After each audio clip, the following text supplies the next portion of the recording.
Olá, um prazer tê-los novamente aqui no A História da Foto. Hoje na companhia do jornalista Floriano Filho, doutor em Desenvolvimento e Cooperação Internacional. Jornalista do Senado Federal, Floriano é professor do Instituto Legislativo daquela casa.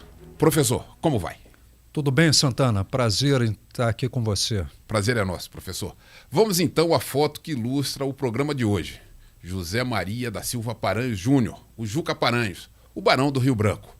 Na imagem, ele aparece com alguns auxiliares. Da esquerda para a direita, José Joaquim de Lima e Silva Muniz Aragão, que esteve à frente da embaixada, tempos depois, junto ao Reino Unido durante a Segunda Grande Guerra. Antônio Batista Pereira fica então à esquerda do Barão do Rio Branco. É gaúcho, deixou a diplomacia depois de contrair núpcias, depois de casar com a filha de Rui Barbosa. Pessoa com quem ele trabalhou, Rui Barbosa, na Europa em missão designado pelo governo brasileiro. E na ponta de óculos, então, nós temos Arthur Guimarães de Araújo Jorge, auxiliar direto de Rio Branco, alagoano de Mata Grande. Arthur foi embaixador em Portugal. Professor, quais foram as condicionantes para o sucesso do Barão de Rio Branco à frente da diplomacia brasileira? Bom, Santana, mais uma vez, muito obrigado aqui pelo convite. Sempre uma satisfação revê-lo e participar desse programa importante aqui para a TV brasileira, né? Porque a história, ela sempre tem que estar presente entre nós, porque assim a gente não repete os mesmos erros do passado, né? E tenta acertar no futuro. As condicionantes, eu diria que talvez a principal condicionante, e aí desde já a gente adianta e não precisaria nem adiantar isso, mas saber que o Barão do Rio Branco figura aí entre os brasileiros mais ilustres de todos os tempos, mais brilhantes de todos os tempos da história nacional. Talvez a variante mais importante tenha sido a dele ter subido no ombro de gigantes. E talvez o principal gigante que tenha emprestado os ombros para ele subir foi o pai, o Visconde do Rio Branco, que foi o ministro mais longevo do Império e que ensinou ao Rio Branco, desde criança, uma série de habilidades que ele soube aproveitar, não é? Sem entrar, por enquanto, nas questões pessoais, que aí já é outra história, polêmicas de casamento ou de não casamento, questões pessoais, mas falando na questão da política, não só da política externa, mas também da política doméstica, considerando que ele foi político, ambos, né? O Visconde e o Barão, pai e filho, jornalistas, né, e diplomatas, ele conseguiu amalgamar e potencializar o que o pai tinha construído ao longo do Império. Ele conseguiu fazer essa ponte do Império para a República, né? Foi um personagem importante tanto no Império quanto na República. Eu me lembro que era uma observação que se aprendia bastante cedo. Não se consegue passar de um sistema de governo para o outro sem ter elementos do sistema anterior. Então a República não viveria, a República não conseguiria prosperar se não se utilizasse também de figuras do Império, de figuras de um sistema de governo que se encerrava. Professor, qual a relação entre a política e a formação de Rio Branco?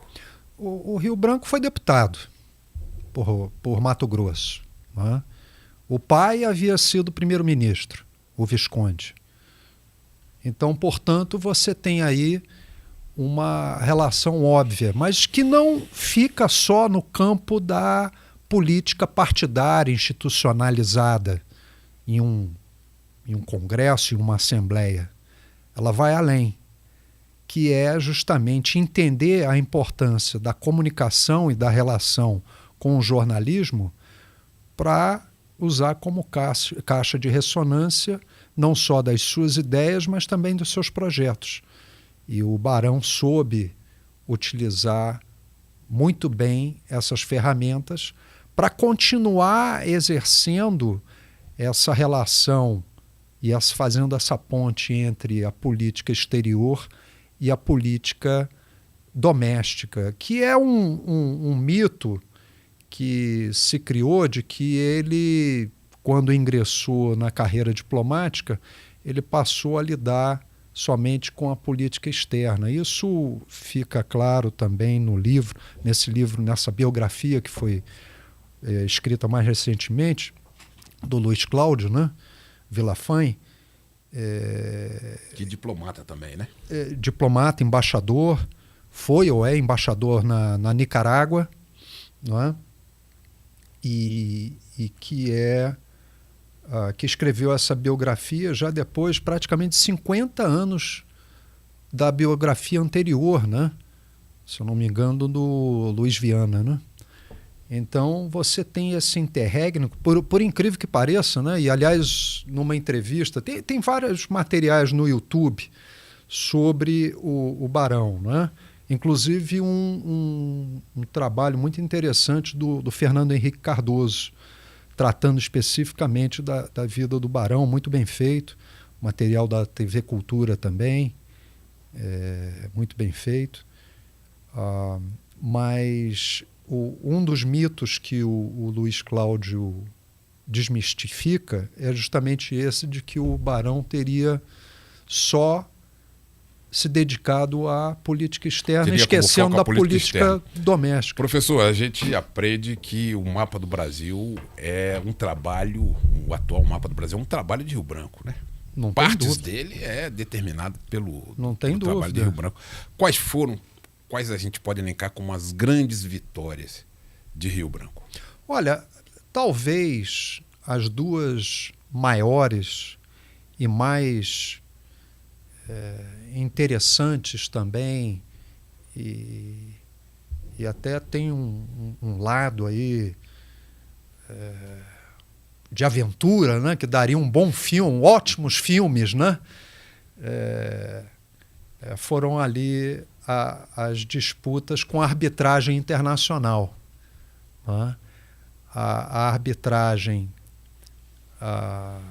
naquela disputa pela região com a Argentina, que é conhecida como a questão de Palmas, né? Não a Palmas que a gente conhece do Tocantins, né? Mas essa região a oeste de Santa Catarina. Sim. E que a Argentina, se o Barão não tivesse ganho essa disputa, mais da metade ou quase metade de Santa Catarina teria ficado nas mãos dos argentinos, e a decisão foi do árbitro, que era o presidente dos Estados Unidos na época, né, o Cleveland. E o dado interessante é que o Barão, sendo um estudioso não só de história, mas também da geografia, ele inclusive pertencia o Instituto Histórico e Geográfico Brasileiro, era membro. Então ele foi e tinha a vantagem também dele ter morado e trabalhado muito tempo no exterior, em Paris, em Liverpool, foi cônsul mais de 10 anos em Liverpool. Ele tinha, e sempre uma pessoa brilhante, né, estudiosa e trabalhadora, ele foi buscar mapas, ajuda em informações concretas. Isso é muito atual, né? Porque hoje em dia a gente vê aí uma quantidade de gente querendo dar opinião em tudo e esquece dos fatos e dados. o que aconteceu e quais são os dados concretos para corroborar e confirmar o que você está dizendo. Onde é que estão? E ele foi lá e apresentou. Apresentou. Não foi fácil, porque ele teve que buscar alguns mapas até já perdidos, né?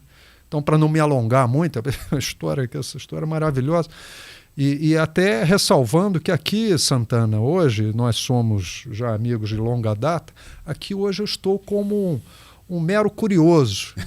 Não sou de maneira... Isso não é verdade, isso não é verdade. Não quero me arrogar aqui, depois, senão amanhã ou depois vão me chamar de farsante.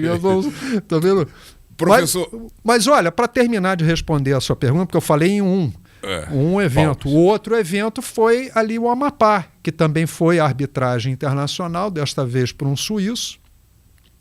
E, de novo, ele foi buscar mapas e dados objetivos para recuperar a boa, que era a disputa, e aí é que vem o grande viés dessa história, a disputa era contra a França. Naquela altura, que os grandes domínios coloniais eram tidos por parte da Inglaterra e da França, uma coisa era você disputar com a Argentina, e ganhamos da Argentina. Outra coisa era você disputar com os franceses. Os então donos do mundo, né?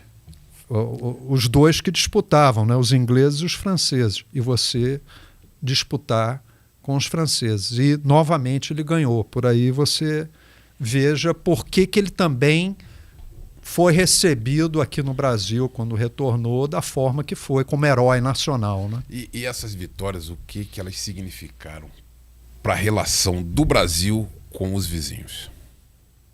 Olha, para a Argentina em si, eu acho que não foi muito satisfatória, né? Então, acho que a gente tem que separar aqui os vizinhos, né? Porque, veja bem, nós temos 10 vizinhos, então nem todos pensam do mesmo jeito, então vamos separar o joio do trigo. Para os argentinos, obviamente, eles perderam a disputa, você imagina que eles não ficaram satisfeitos, né? Agora, por exemplo, na negociação, e aí eu não digo nem disputa, né? Porque, quer dizer, uma revolta interna dos trabalhadores, sobretudo dos migrantes do Nordeste, que estavam na região do Acre, né? Explorando a borracha. E aí se transformou numa crise diplomática quando a Bolívia chama uma corporação dos Estados Unidos, e aí criou-se aquela rebelião. Isso gera a disputa diplomática. E aí ele vai negociar com a Bolívia, né? E acerta com a Bolívia, só que havia uma questão da Bolívia com o Peru, e ele arrisca alto nessa negociação com a Bolívia, sem saber ainda como o Peru iria se posicionar com relação a isso. Ou seja, ele se arriscou muito, porque se o Peru diz, não, essas terras são minhas, né, ele teria perdido o que ele negociou com a Bolívia. E o Villafañe faz essa outra desmistificação também, de que a compra do Acre teria sido só com base no dinheiro. Não, foi uma permuta, né? Envolveu uma permuta também de terras. E essa negociação com o Peru acaba envolvendo, segundo Villafañe, um acordo secreto com o Equador, para, na eventualidade de uma disputa com o Peru, o Equador entrar numa guerra junto com o Brasil contra o Peru, porque os dois países também tinham, como aliás a América do Sul até hoje tem disputas territoriais entre países, você sabe bem disso. Venezuela e Guiana, Essequibo, território de Essequibo. A própria Bolívia, né, que perdeu o acesso ao oceano. Para o Chile. Para o Chile, até hoje existe essa disputa. A disputa entre Argentina e Chile até hoje existe. Então, o Santana, assim, para a gente deixar isso, nesse pouco tempo que a gente tem aqui, deixar isso, acho que essa mensagem, porque a gente poderia ficar aqui horas, né? Mas essa mensagem talvez mais relevante de todas, e isso que me fez até sugerir essa temática, entre outras, para você. Nós temos um país de dimensão continental sem disputas territoriais, que não é o caso em vários países do mundo, não é nem da América do Sul, onde a gente acabou de dizer, existem. Ou seja, você imagina, isso é a grande vitória, eu acho que é a grande vitória, a vitória absoluta, né, do Barão, e por isso que ele foi reverenciado quase que como um herói aqui no Brasil, né? Nós tivemos, então, aqui a presença do nosso professor Floriano Filho. Mas já acabou, Santana? Esse programa é curto, é apenas uma pincelada na história, para criar curiosidade em quem nos assiste, para que se aprofunde, então, o estudo sobre Ainda a bem foto que eu sou apenas um curioso, Santana. Uma foto em que o Barão de Rio Branco se faz acompanhar de seus assessores. Muniz Aragão, que foi embaixador na Inglaterra tempos depois, durante a Segunda Guerra, passou mais de 10 anos embaixador na Inglaterra. Onde eu vivi duas vezes. Estudei também. À esquerda, Antônio Batista Pereira, genro de Rui Barbosa. E no canto ali, Arthur Jorge, que, nascido em Mata Grande, no interior de Alagoas, do estado de Alagoas, chegou a embaixador em Portugal. Esses compunham, então, o gabinete do Barão de Rio Branco. Professor, você bem disse, é uma figura bastante grande para que seja tratado em somente uma foto. Então a gente, em outras fotos, vai voltar a trabalhar, se Deus quiser, a figura do Barão de Rio Branco. Agradecemos a você a companhia e esperamos para um próximo A História da Foto. Muito obrigado. Obrigado.